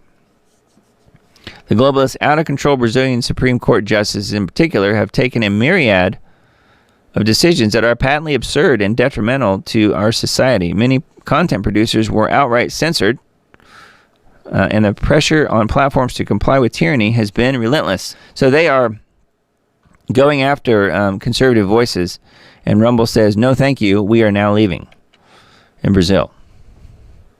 So good for them. And I mentioned this a minute ago. Secret Service opens an investigation against the Dukes of Hazzard star John Schneider, Bo Duke, for calling Joe Biden guilty of treason and should be... So, yeah. So you can't have an opinion like that, I guess. So, anyways, he's talking about how he has... They're probably going to throw the book at him now, I guess, because he has bothered to put this out publicly on Twitter. So, the left is crying about John Schneider, but not a word about how many threats have been made against Trump. Yep, that's true. It's okay if they do it. So, anyway, do what you want on that, I guess, but I thought that was kind of interesting. It just gets crazier and crazier. So, here's more about the Satanic Temple. They don't even hide it anymore. Democrat staffer kisses Satanic statue at Michigan Capitol, calls it sexy, which there she is. I would not call it sexy. You can call it lots of things, but not that. Mass shooting at school in Prague. Several dead, dozens wounded. I had a friend send me some interesting little details about this thing. I'll probably put that in the... I don't have it pulled up here to read it for you guys. It was pretty interesting. Some little factoids that are some things you don't really necessarily see on the surface of this particular story. But I will try and remember to put that in the Substack post that I send out in the next couple days. Czech police reported a mass shooting at Charles University, hence note that name, Charles University, near Jan Palach Square in Prague on Thursday, left several dead and dozens wounded. The shooter has been eliminated, according to the police. He's been eliminated. Video and photo posted online shows panicked students fleeing for their lives. So this was in Prague, which I don't think shootings are very common there, from what I know, from what I can tell. So, yeah, it's an interesting story, and let's leave it with the word Charles is mentioned here, Charles University, and the information that was sent to me has to do with that. So if you guys want to know more about that, I really need to get my friends okay on that before I put that into the newsletter, into the Substack post. But we'll try and do that in the next couple days. Wrestling legend Hulk Hogan gets baptized at age 70. Total surrender and dedication to Jesus. How about that? You guys probably remember this guy. Hulk Hogan is offering a reminder to everyone that it's never too late to accept God into your life. The 70-year-old wrestling icon was recently baptized and sharing the news with the world. This is one of the aspects of Christianity that the left never seems to understand. All are welcomed in the eyes of God. It's a matter of free will. It's up to you. We're all flawed sinners, yet we are all able to come to God if we choose. WWE legend Hulk Hogan has been baptized. So good for him. Pretty interesting picture there. Yeah, so again, Gateway Pundit on this one too. New York lawmakers introduced legislation that would force Chick-fil-A to stay open on Sundays because their sandwiches are so good. New York state lawmakers have introduced legislation that would require businesses along the New York State Thruway to stay open every day, including Sundays. I mean, don't they have anything better to do? The New York State Assembly's Rest Stop Restaurant Act would apply to Chick-fil-A, which is famously closed on Sundays. The bill claims that being closed on Sundays is a disservice and unnecessary inconvenience to travelers because they have to now go to a different restaurant. Yeah. Anyway, kind of enough said about that, I suppose. Egypt completes a wall, so they get to have a wall to keep out the Palestinians from Gaza. Egypt values its border security. Egyptian workers recently completed a 8 to 10 foot concrete border wall to keep out the Palestinians. So I guess they're not the loving little innocent people that they are, at least as far as Egypt goes. They must not be all that loving and innocent if they're not going to just let them all come in. But they want to import all the Gazans into our country. Security fence topped with barbed wire stands before a concrete wall, and a series of earthen berms are behind a concrete wall. Egypt is serious about its border security. Yep. It says, meanwhile, the southern border of the U.S. is wide open. Over 10 million illegals have walked across the border since Biden took office. Over 10 million, it says. I think it's more like 40 or 50 million, according to some of the numbers that I've heard. So yeah, Egypt gets a wall. We don't. I wonder if we're paying for Egypt's wall. So we've got a few more articles here, and then we'll wrap it up and take a look at the questions and comments from you guys. Christmas miracle. You guys might remember this story. Arizona pastor shot in the head while preaching is out of the ICU and awake now. Well, if this doesn't capture the spirit of Christmas, I don't know what can. Hans Schmid, the evangelist who was shot in the head while preaching on the street in Glendale, was said to be improving earlier this week. Let's see. Then this weekend, we saw even better news. So there he is. Praise God. Hans Schmidt, the evangelist shot in the head while street preaching in Arizona, is out of his coma and is spending time with his family. Here is Zulia's Facebook post. This is his wife. And this is what she said. In the blink of an eye, our lives were changed. You are a living miracle. Every day I'm amazed seeing you hold our baby boy once again, waving at our baby girl. You have a long way to go, but God will carry us through. Thank you to everyone who's been praying. Please continue to pray. So, wow, that is amazing. For now, the family has to consider a Christmas miracle that Hans is awake and alive. They ask for continual prayers for his recovery. So there you go. If you guys want something to pray about, pray for Hans. Pretty cool. So way to go. That's awesome. Ohio McDonald's forced to close after a customer says he found a crack pipe in his drive-thru order. Yo, this is the most McDonald's story ever, right?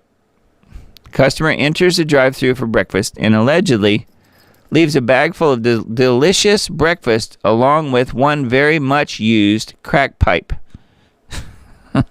So there it is.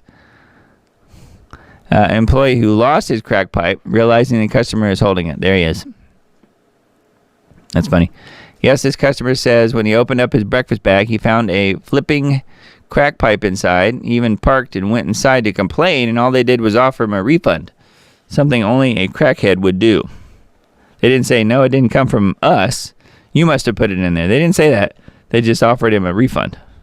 It says, quick question, though, about this crack pipe. Was there any crack packed in there? Because, honestly, who needs the McCafe when you've got some rock?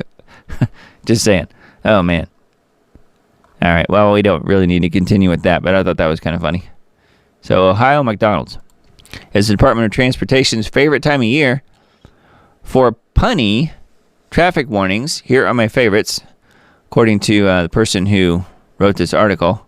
It's the most wonderful time of year. Snow and mistletoe stockings with all the trimmings, cookies, and trees, and creepy old Uncle Pete Buttigieg cracking dad jokes on Department of Transportation signs all around the country. Okay, I'm not 100% that it's Mayor Pete who is responsible for the holiday-themed traffic signs lining America's interstates and highways this year, but if he were, I'd have to tip my hat to the guy. Again, this is the article writer, not me. He might not be able to keep his ships sailing and airplanes flying or trains on their tracks, but the signs are platinum. So the first one says, Santa's watching, put down the phone. He sees you when you're driving and knows when you text, your phone can wait. And there's Santa watching. And he's got a list. Stay off the naughty list, okay? Text and drive automatic naughty list. You're not Rudolph. Don't drive lit. No speeding in the 7 levels of the candy cane forest. Kind of funny. Ho, ho, ho, please drive slow. Cousin Eddie says Twitter's full. Put down the phone. Cousin Eddie. There's Cousin Eddie. Don't be a Grinch. Let them merge. Buckle up. We triple dog dare ya. Life is fragile. Drive safe. I like that one. Fragile. Visiting in-laws. Slow down. Get there late. That's pretty funny. So that's all of the punny road signs. I don't know if you guys have seen any of those. I have not. But I've seen some funny ones, but none of those. These dopes robbed a Chanel store in D.C., but police are investigating the store's security guard for use of excess force. 6 people break into a Chanel store in our nation's capital, and while sure, there is an ongoing investigation as to who these 6 people are and what they stole, we also have an investigation into the security guard who fired a single shot which likely hit nobody. Yes, they are investigating a security guard who is trying to protect the high-end store from burglars. Here's the security footage, which you just see them doing their thing. Reviewing the security officer's actions to determine if there was excessive use of force because he fired one shot. It reminds me of Barney Fife and his one bullet on Andy Griffith's show. Pretty wild. It's a crazy world out there. So yeah, Chanel store in Washington, D.C. All right, let's take a look at, I've got this one pulled up here from InfoWars. Watch illegal invaders overrun airports to be settled across America amid record border crossings. Citizen journalists expose sophisticated processing pipeline for illegal aliens in U.S. airports as record numbers of illegals surge the southern borders. And apparently now the airplane terminals. Says footage out of Arizona airports showing throngs of illegal aliens overrunning terminals and being loaded up on commercial flights after bypassing normal security protocols has gone viral. So they just get to get right on the plane, I guess, because they're illegals. Totally fine. Totally fine. You don't have to go through security. Just get on the plane. I'm sure it's completely safe. But you, American citizen, you got to have your crotch checked by their prying hands and prying eyes. Yeah, it says my at Delta flight from Phoenix appears to be flying migrants who crossed the border and are being shipped to New York. When I asked the Delta representative if this was the case, his response was, "What does it matter? They're humans too." Yeah, it's just fine. It's fine. It's all fine. Biden's border crisis. Yes, that's what it is. But he told them immediately to surge the border as soon as he was elected, and that's what they did. All right, I wanted to mention this. You guys know I've mentioned Summit.news articles a lot over the years, and I've wondered where the website went. It completely disappeared when I was looking for it, probably the last 2-3 weeks, and just hadn't really had time to even look into what was going on. Paul Joseph Watson is still out there. Apparently, Summit.news is now Modernity.news. I don't know why the change. I haven't really figured that out yet. My guess is probably some sort of copyright issue or something. Somebody probably said, hey, you can't use that name, and therefore he had to change his news company name. I don't know. But Modernity.news is where his stories are. Some really good articles, some really good videos, all kinds of good stuff here. So Paul Joseph Watson does some really amazing work. So feel free to look at Modernity.news. And I know he's really active on Twitter X as well. Yeah, so good stuff. Anyway, I just thought I'd point that out. We'll look at some more of those articles probably next week, but or in the next show, whenever that is. We'll get to that in a minute too. All right, so vaccineimpact.com. Merry Christmas, ? The birth of Jesus and the satanic Jewish conspiracy to enslave humanity. The other side of Christmas you probably did not hear in your church on Christmas Day. So, yeah. So, there it is. So, one of the top articles here on Vaccine Impact. World War III expands. More countries take action against Israel as European countries refuse to join U.S. military operation in Red Sea. False flag event in U.S. imminent? ? Let's see. Medical doctors and their idolaters will not be welcome in the kingdom of God. Red Sea is about to become a graveyard again that brings down a world empire. ? Full-scale naval war breaks out in Red Sea as cyber attacks take down fuel station distribution in Iran. So quite a few new articles over here on Vaccine Impact. You want to take a look at any of those? Some good ones. And let's see, GeoWatch for this week. Episode 437, Industrial Snowfall. Oh, well, along those lines, we need to have our snowfall turned on. So here it is. I'm being a geoengineer again. I'm turning on our industrial snowfall in honor of this article. Everything is dead. How record drought is wreaking havoc on the Amazon. Global Tipping Points report shows humanity on a disastrous trajectory. Apocalypse next. And Zuckerberg's top secret Hawaii compound, aka underground bunker, which we mentioned that last week. Are all headlines covered in this week's broadcast? How are these headlines connected? How long till impact? Tune in to this week's Global Alert News broadcast for the stories behind the headlines already mentioned and much more. So there is the Global Alert News for this week. My good friend Dane Wigington, and I mentioned the patents earlier. Maybe hard to see on this. I've got lots of stuff going on in this broadcast with the snow falling and everything. Up here at the top, there's a button that says patents. You click on that, and you can start right here at July 1891 and work all the way down this list of just only a few, just a couple. I don't know how many patents there are, but there's a lot. Down here to the newest one at the bottom here is May 18th this year. So there's lots of them, and like I mentioned before, Boeing is the owner of some of those. So that's on the patents page on GeoWatch. Feel free to have a look at that.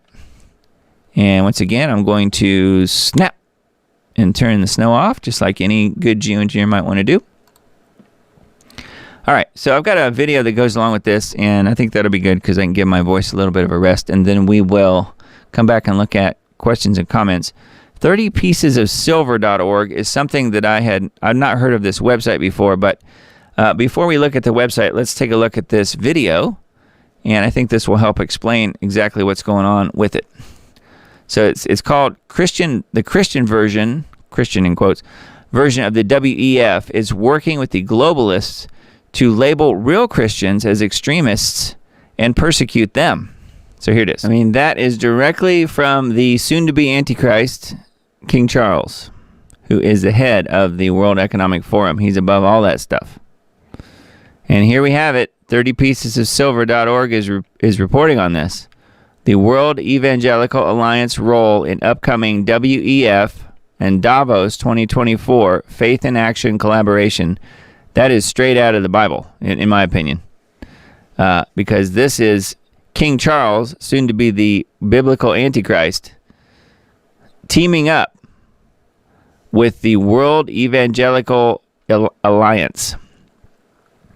So here's the article that he was talking about, and lots of data here, lots of info. The Davos Dream Team, it says. So what you don't see on here is King Charles's name, but he is the head of all of this stuff. So, and now they're partnering up with the World Evangelical Church. Wow. Thought you'd like to know. So let's look at a couple more articles, and then we will take a look at the questions. Gazans need a little Jesus this Christmas. Okay. I thought this was interesting, coming from Israel 365 News. Might be scratching your head like I was. With the war against Hamas raging, scores of Israeli soldiers have been killed in combat, along with many more injured. There's still some 130 hostages who were kidnapped from Israel on October 7th being held in captivity. So they say, who knows? It might be intuitive that this Christmas I would be praying for anything other than the swift and full eradication of Hamas. This is the person who wrote this article, not me talking. And the safe return of all our soldiers, including my son and son-in-law, and release of all the hostages. Then again, as an Orthodox Jew, one might think it odd that I would be praying for anything specifically on Christmas, but I'm praying for Gazans to get a little Jesus. So I was still kind of scratching my head about what that was even talking about. But what it is if you read through this, it's kind of a double hit. Not only do they hate the Palestinians and the Gazans, they want them to become Christians in their terms. They also hate Christians. So that's kind of where this article is headed. Let's pray that the Gazans' dissatisfaction with Hamas increases and that they get a little Jesus this Christmas. But of course, what they really mean is we're the Jews and we're the ones who are blessed, not you Christians. Not you dirty Christians and you dirty Palestinians and Gazans. That's what they mean. So that's on Israel 365 News. Thought that was pretty interesting, but not surprising. Now, this is really the last article I have pulled up, and I wanted to bring this up. We'll talk about this more as it unfolds. I think this is coming. I think this is coming in 2024. And I've mentioned it several times before. We've talked about Planet X often on this show, although not recently. Here's what this article says. This is just from a few days ago from Marshall Masters, who I really respect his research on Planet X. I think he's done a lot of good work on that. And even though he himself, in my opinion, he's a bit too new agey, I think that he doesn't portend or doesn't say that he's a Christian or a believer, so I'm not really holding him to those standards. However, you got to keep in mind that when someone's coming at it from a new age angle, oftentimes there are things that they will miss or some things they will interpret incorrectly. And he does often cite, though, biblical passages. So even though he doesn't really say he's a Christian, which I don't believe he is, Marshall Masters, I do think this article is certainly worthy of a read, and I wanted to look at it real quick, and we can talk about this more in upcoming live shows that we do. Signs 83, Shape of Things to Come, again dated December 17th. When J.P. Jones sent me, meaning Marshall, November data, it confirmed a steady month after month decline across all three fireball subsets. They track fireballs, which is kind of interesting because that is definitely correlating to the appearance of Planet X. Says this time was different, and before publishing early in the month, as usual, I held back for 2 weeks for a quick snapshot before making the call. Now I can. Previously, I called this a period of uneasy calm thanks to whatever trails behind this mini constellation. It's important to note here that, just as a sidebar, that Marshall, and I think correctly, describes Planet X not as a planet, but it's a mini constellation with its own brown dwarf star, its own sun, essentially. And I do think that's what it is. It's not just a planet. Says now we can be far more specific, and this is timely because in mid-2024, we will see the shape of things to come, and now I can share with you a projection of what it will look like. November 2023 fireballs. So this is going on. You guys can look at this if you want. Yowza.com is the website, and again, I'll link to this in Substack. Fireballs are reported worldwide in the American Meteor Society, the primary source for North America for this data set. What this is showing here is that you can see, based on the years here, even for 2022, so a year ago, look at this spike in fireballs. So meteors impacting the Earth. And then this year is the light blue here. Look how much lower it is. So November 2023 comes in third place for this 5-year data set. AMS, huge event fireballs. It's commonplace for multi-state and country fireballs to be reported as huge events because a huge event occurs when 100 or more eyewitness observers report it. November 2023 comes in fourth place for this 5-year data set. And then for this 5-year data set as well.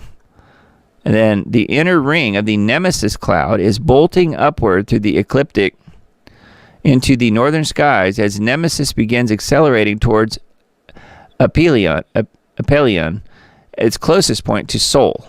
Sol is meaning our sun. Aphelion. This brings us to the annual totals, which shows a softer result than last year at this time. So here's the 2023 fireballs, which is significantly down than 2022. So far, 2023 has been a weak year, and with 2 weeks to go before January 2024, it's doubtful that 2023 will top 2020. And here's 2020. You can see 2020, 2021, 22 are all off the charts and way higher than standard amount of fireballs and meteors.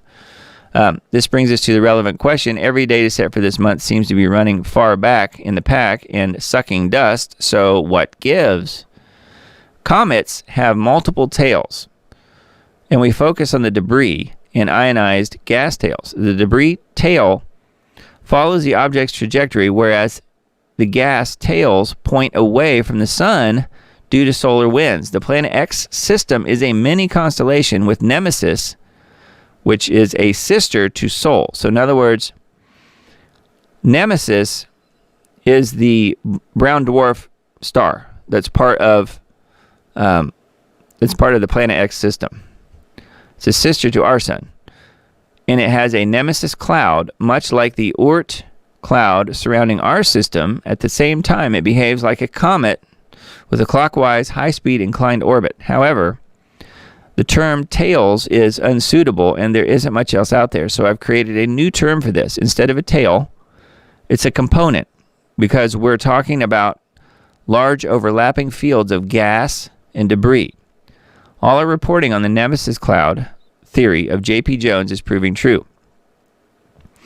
As Nemesis pulls ahead in our matching orbit, Earth is falling behind, and the low numbers we're seeing now, low numbers in impacts of meteors that we're seeing now, are actually a repeat of our previous transits through the gaps in the Nemesis cloud. And by mid-2024, Earth will have fallen back all the way to the third ring. Nemesis will reach perihelion, which is its closest distance to our sun, in mid-2024. So what will the shape of things be regarding the debris component? So here they're showing our sun, and this is perihelion, which is the closest place, the closest point that the Planet X system will have to our sun by mid-2024, so in about 6 months or so. Think of this like cracking a whip. Presently, Nemesis is within the hypervelocity phase of its 3,600-year lunar year orbit.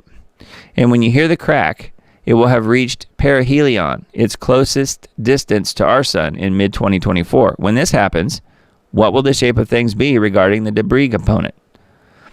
Previously, Nemesis and Earth have been observed in tracking orbits since December 26, 2012.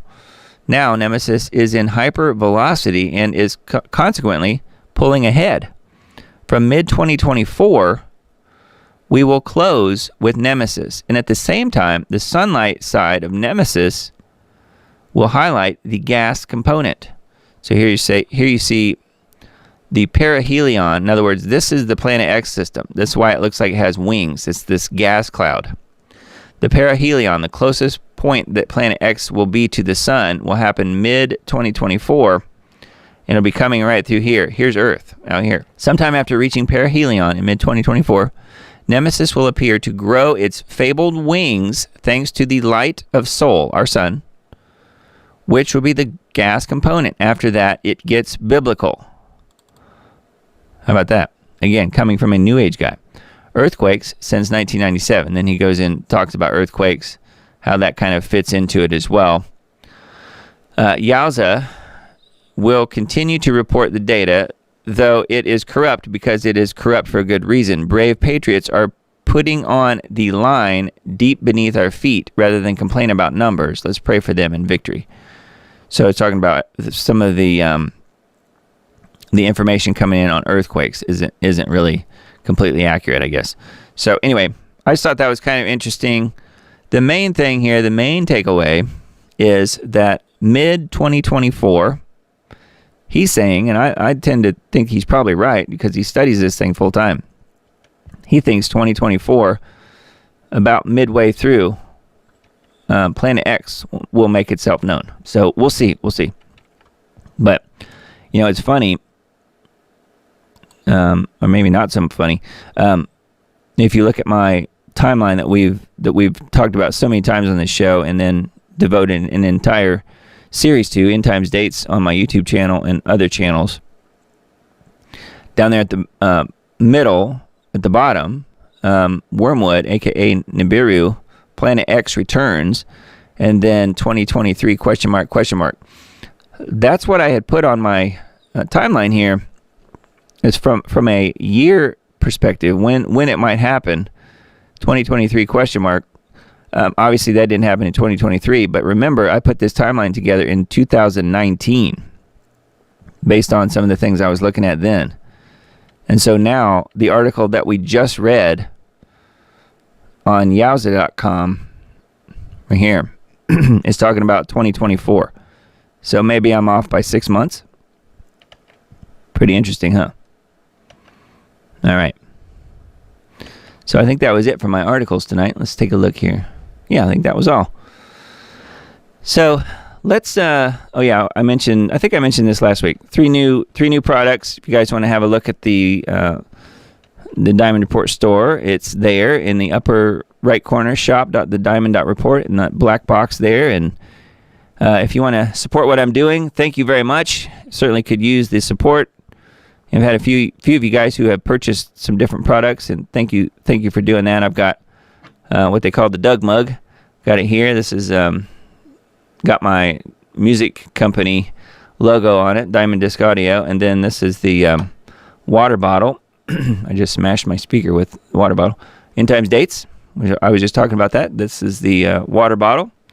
So, yeah, they're really good products. They seem to be made really well. And, again, they're print on demand. They don't exist until you order something. So, there's a water bottle there. It's actually this one. And the mug was this one. This one. The 15-ounce mug. And the one I just showed you has my business company on it, or my music company on it, Diamond Disc Audio. But I've got End Times Dates version of this and also the Diamond Report version right here. So there's some mugs, there's some hats, there's some shirts, and we've got a brand new mug with a color inside and then a pillowcase, which you apparently have to stuff it yourself. So for those of you out there who like to stuff it, you can stuff it now. And no, I'm just joking. But there's a pillow and pillowcase, I should say, and a travel mug. So there's some new products there. So thank you guys in advance. If you want to help out a person who is out there providing news, I'm doing, obviously a service to everybody who's out there listening. So thank you guys for being here. And the main thing you can do for me, though, is just share the show. Share it with your family and other awakened people that you know, friends. And I certainly appreciate it. And again, it's not about money, though. Really, for me, it's about getting the word out. So the main thing is just trying to tie what's happening in the news, what's happening across the world in headlines and unfolding history as we're seeing it happen now into the end times, because I believe we are firmly implanted in the end times at this point. We've talked about that many, many times. So, yeah, thank you guys for sharing. And the Substack's right here. You can go there and sign up, put your email address in there, and you'll be on my list, and you'll get the links when I send that stuff out. Tomorrow's Christmas Day. We're actually well into Christmas Day now, so Merry Christmas to everybody. And, when I send the newsletter out, which is the Substack report, That will probably be, I'm guessing, Tuesday at this point. But when I send that out, it will have links to everything. And as long as you're on the newsletter, on the email list here, you'll get that. And there is a mechanism there built in to support me if you so choose. And thank you guys. There's a few of you who are doing that. You know who you are. So thank you guys again. Appreciate that very much. And again, no commercials on this broadcast. I don't have any sponsors. I'm not selling you gold and silver or, different food systems or whatever. I'm just here providing a service. Hopefully you guys find it of value. So thank you guys very much for that. And before I get too far into the broadcast here, as far as the questions and comments, I was sent this picture today, and I think you might want to know who this is. This is our good friend Mark and Crystal's brand new baby girl. Vashti Elvira is her name. She's beautiful. So Mark sent me this picture earlier in the week, and I asked him if he wanted me to share the picture, and he said yes, absolutely. So there she is, and maybe she needs a little snow. So there she is with snow. So yes, Vashti. Yes, ooh, it's the baby, Emily says. Vashti Elvira is her name.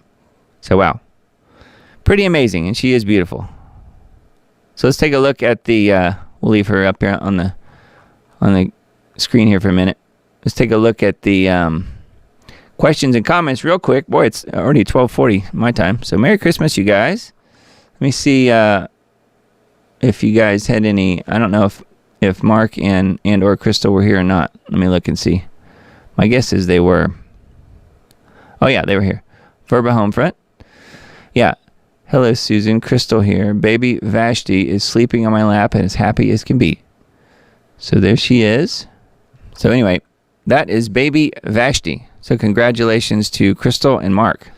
Yeah, so let's take a look at the rest of the comments and or questions and see what you guys had to say, and then we'll wrap it up. Yeah, the decorations are super, so that's good. I'm glad you guys liked it. Yeah, this is just, I spent a little time finding some interesting lights and stuff. I didn't want to put too many things on there that offended anybody, but but I thought, having the cross on there would be really good. Obviously, but that's the main thing we're celebrating is Jesus and his birthday. Even though, it's very possible that God never really even intended for us to celebrate his birthday. I don't know. I suppose we'll find out someday. But anyway, we seem to be celebrating it anyway. And yes, we know December 25th was not his birthday. We understand that. I understand that, and I've known that for a long time. However, this is the time of year that we do that. Susan says, I don't do Christmas. Is that wrong of me? I don't believe this commercialized pagan holiday is honoring the birth of our Savior. Forgive me if I offend your tradition. No, you don't at all. Not at all. But this is the time that the rest of the world does celebrate it. And yes, it's all about for a lot of people, unfortunately, it's all about the materialist aspect of it. But for a lot of us, yes, we celebrate it at the wrong time of year. But the point is who it's really about, and that's celebrating Jesus. And I think we're supposed to do that all the time. However, there is something, I don't know, extra special about this time of year and gathering together as a family, and whether you're sharing presents or not or whatever, the main thing is putting Jesus front and center in your lives and reaffirming that each year. It doesn't matter the date, but I think that's important, and that's what we try and do. So, and it's not always easy. This is a tough world. So anyway, I hope that helps. Yeah, I mean, if you don't celebrate, that's totally up to you guys. It's totally fine. I'm pretty sure Las Vegas has been doing that for a really long time. All water here is recycled. I don't even let my dogs drink the tap water. Yeah. Have a filter in my shower. Yeah, we do too, and I think that's a really great idea. And you can do that very cheaply, very cost effectively. You can get some good shower filters. Yeah, so that's definitely a good thing to do, not be bathing in hot fluoride, basically, and other chemicals. Let's see here. Jesus' story displayed on Times Square. Wow. Yeah, that was pretty amazing. Yeah, I saw that, and it made me happy, even though, unfortunately, it was from the Church of Latter-day Saints, but, the end result was good, I think. God is so merciful and gracious. He tries so hard to get our attention, Emily says. Yeah, and I think that's good. That's good on, what may be, even though what's going to unfold and happen in New York, I think is bound to happen. He's trying to get as many people in that area who are willing to listen, trying to get them to listen. Verba Homefront, congrats on 888 subs on your YouTube channel. That's a sweet number. Yeah, it's actually down. I was at 890 just last week, and now two more people have been peeled off.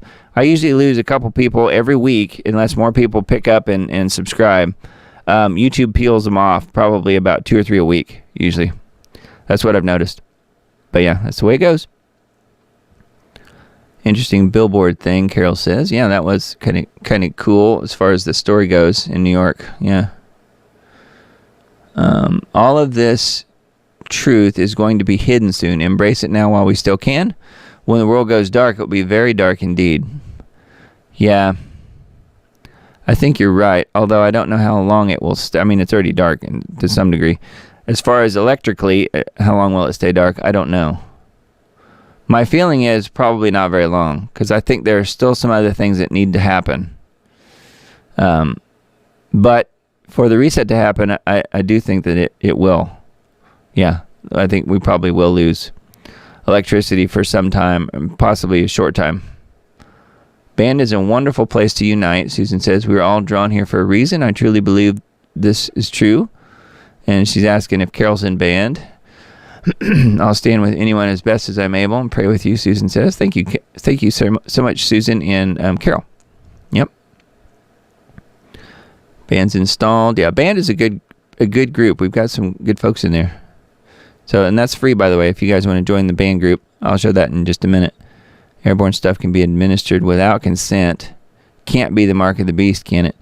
No, I don't think so. I think that they're, going back to, that's from Mushi, going back to what I've said before and what I feel like God has led me to, information-wise, I've made videos on this, on the End Times Date series. I personally think there will be an actual mark of the beast law. I do think so. Yeah. Is the technology being injected now? Yes. I believe Anthony Patch has proved that really beyond any reasonable doubt. However, there's no actual mark of the beast law yet. And I do think that's coming at the same time as the national Sunday laws. National meaning all nations. The national Sunday laws, in my opinion, will be the one world religion. And I do think that's all going to come from the top, which at the Antichrist top is going to be Charles. I'm pretty sure. And we've talked about that at length for a long time now. On this show, he's above everything. And yes, he's not exactly like people perceive the Antichrist to be, and he's not even officially the Antichrist yet. But I do think he will be indwelled sometime within the next year or so. I do. Yeah, that was a lot of caskets. I know those Christians in India who have given their lives, but they are with Jesus in glory now. So sad, though, that they had to die in such dramatic and most likely very violent ways. Let's see. What else am I missing here? Nikki Haley has an Israeli coin minted with her likeness, just like Trump. Okay, I didn't know that, but I'm not surprised. And apparently, he's out there floating the idea that she could be his running mate. I mean, what a colossal, massive problem in judgment there with him. If he picks her as his running mate, there'll be a lot of people that will abandon him. I was wondering how the Arizona pastor was doing. Sounds like he's going to make it. Yeah, it really is a miracle. I think you're right. Yep. Finished the Christmas gathering in time just to be here with Doug and family. Well, thank you, Melinda. I'm glad you're here. Yeah. Very cool. Merry Christmas, Emily. And, she says, Merry Christmas, Doug. Thank you for another great show. Thank you, Emily, for all your help. And just point out that she's been right there really since the beginning of this show. So thank you, Emily. Thank you, Susan, and so many others that have been here since the beginning of the show. Not just tonight, but I mean, going back a couple years. Yeah, so, and then Emily's helping me with moderation as well on Band and on YouTube. So thank you, Emily, for all your good work. And also to Summer. I'm not sure if Summer's here, but she helps as well. Enjoy the show tonight. Thank you. It'll take more than a little saddle homo horari to beat Jesus' cheer. That's good. All right. Well, that's good to know. I guess that was all the comments. So thank you, guys. I hope it's a blessed rest of your Christmas day. I'm glad to spend the first few hours with you guys tonight. And, oh, there's Summer. Hello. Yep. Merry Christmas to you, Summer. Merry Christmas to Emily. Merry Christmas to Mushi and Randy. And who else is here? Verba Homefront and Melinda and Susan. Who else am I missing? Some folks over in chat on Rumble. DI101, Merry Christmas to you. And yeah, everybody else out there. And I got this funny little animation thing here I thought was kind of cool. Check this out. Merry Christmas. Kind of cool. I found that. Thought it was kind of neat. Goes with the snow. Yeah, so anyway, I hope you guys have a really great, blessed holiday. And we'll be back again here very soon. Some folks have asked me about next weekend. This weekend was a little easier for me because it is, it's Christmas Eve, and then, the actual rollover into Christmas Day isn't a huge deal, whereas the rollover into New Year's is a huger deal. So we're going to take next week off. Hope that's okay. Just timing-wise, I don't think it's going to quite work. And I did ask Anthony earlier tonight if he was going to do a broadcast, and that kind of dictates whether or not I can squeeze a show in as well. And I don't think I can do both next week. So I'm going to help Anthony with his show like I always do. And then, meaning Anthony Patch, anthonypatch.com. And so we're going to do his show like normal next week. And then we're going to take the night off next week. It's just too much going on. And I know you guys understand. So yeah, I hope you guys have a blessed Christmas with your families, whatever day you want to call it. Celebrating Jesus, that's the main thing. And yeah, a blessed day, blessed rest of the week. And I hope your New Year's Eve celebrations are safe and effective. Very safe and very effective. So I hope it's a good one.